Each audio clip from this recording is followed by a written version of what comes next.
الشمس من المشرق فأت بها من المغرب. کہ میرا خدا تو وہ ہے جو مارتا جلاتا بھی ہے اور سورج کو مشرق سے نکالتا اور مغرب میں ختم کرتا ہے. اگر تیری ہمت ہے تو مغرب سے سورج کو طلوع کر کے دکھا دے. فَبُهِتَ الَّذِي كَفَرَ.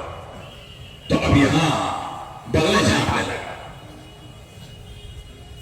اب دیکھا کہ یہ معاملہ بڑا خراب ہوتا جا رہا ہے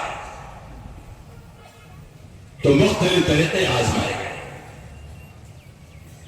ہر امتحان کے اندر حضرت ابراہیم علیہ السلام قائم رہے. جب دیکھا کہ یہاں رہنا مشکل ہے تو ہجرت کا سفر کیا. حضرت حاجرہ علیہ السلام حضرت سارہ علیہ السلام کے ساتھ سفر کیا. رات سے وہ بادشاہ ایک ایسا ظالم بادشاہ تھا جو دوسروں کی بیویوں پر نظر رکھتا تھا. حضرت سارہ علیہ السلام کے ساتھ یہ وقت کچھ بدنیتی کے ساتھ ہاتھ بڑھانا چاہا تو قدرت نے اس کو 1 2 3 بار روک دیا تو وہ سمجھ گیا بات کو مختصر کر رہا ہوں. تو اس نے حضرت ابراہیم علیہ السلام کی ادب و احترام کرتے ہوئے آپ کی اہلیہ کا ادب و احترام کرتے ہوئے اپنی بیٹی حاجرہ کو حضرت ابراہیم علیہ السلام کو تحفے میں عنایت کرا. اس وقت کا رواج تھا عورتوں کو تحفے میں دیا جاتا تھا.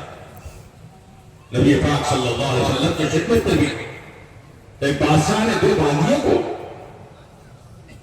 نبی پاک صلی اللہ علیہ وسلم کی خدمت میں ہدیہ پیش کیا تھا. بعد میں اللہ کے رسول علیہ السلام نے ایک باندی سے نکاح فرمایا تھا. یہ کوئی معلوم اور عیب والی چیز نہیں ہے, وہ اس وقت کا ایک ماحول تھا.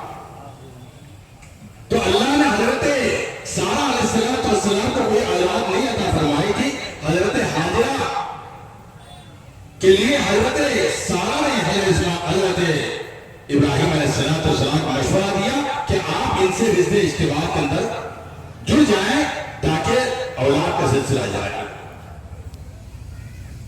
حضرت ابراہیم علیہ السلام اپنے شہر سے نکلتے ہوئے دعا مانگ رہے کہ حبلی من الصالحین, اے اللہ مجھے ایک نیک صالح اولاد عطا فرما دیجیے. فبشرناہ بغلام حلیم. اللہ نے وعدہ کیا کہ میں ایک بہترین بہت سمجھدار بچہ تم کو عطا کروں گا. تو حضرت حاجرہ علیہ السلام سے حضرت اسماعیل علیہ السلام پیدا ہوئے. لگ بھگ 85 سال کی عمر حضرت ابراہیم علیہ السلام کی تھی. جیسے کچھ پیدا ہونے کے کچھ دنوں کے بعد حکم ہوا کہ مکے کے پاس خانہ کعبہ سے کچھ دور صفا مروہ کی پہاڑی کے پاس لے جا کر بیوی بچوں کو چھوڑ. حکم ہوا, حکم کی تعمیل کرنے کے لیے جٹ گئے, نکل گئے. کچھ سامان کھانے پینے کا دیا, وہاں سے چلے لے. ایسا میدان نہ کوئی سایہ ہے, نہ کوئی درخت ہے, نہ کوئی پرندہ ہے, کچھ نہیں ہے, پہاڑ ہی پہاڑ ہے. حضرت حاجرہ نے پوچھا کہاں چھوڑ کے جا رہے ہو, بتا تو دیجئے کم از کم. کچھ جواب نہیں. جب زیادہ اصرار کیا تو کچھ نہیں بولا. پھر حضرت حاجرہ نے پوچھا کہ اللہ کا حکم ہے؟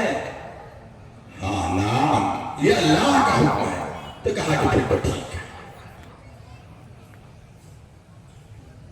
ایک لمبا عرصہ گزر گیا. فلما بلغ ماء السعی, جب لگ بھگ 14-15 سال کی عمر ہو گئی, بالغ ہونے کا قریب ہو گئے, اللہ نے پھر ایک آزمائش کے اندر مبتلا کیا. جاؤ ابراہیم اپنے بچے کو لے کر آؤ.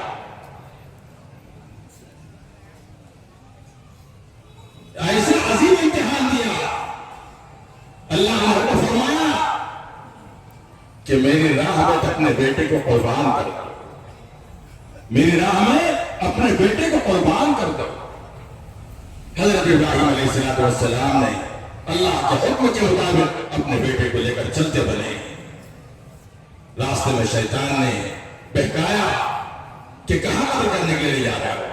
کہا کہ ایک اسماعیل نہیں 1000 اسماعیل ہوتے تو بھی اللہ کے راہ میں قربان کر دیتا. تو میرے دوست اور بزرگوں,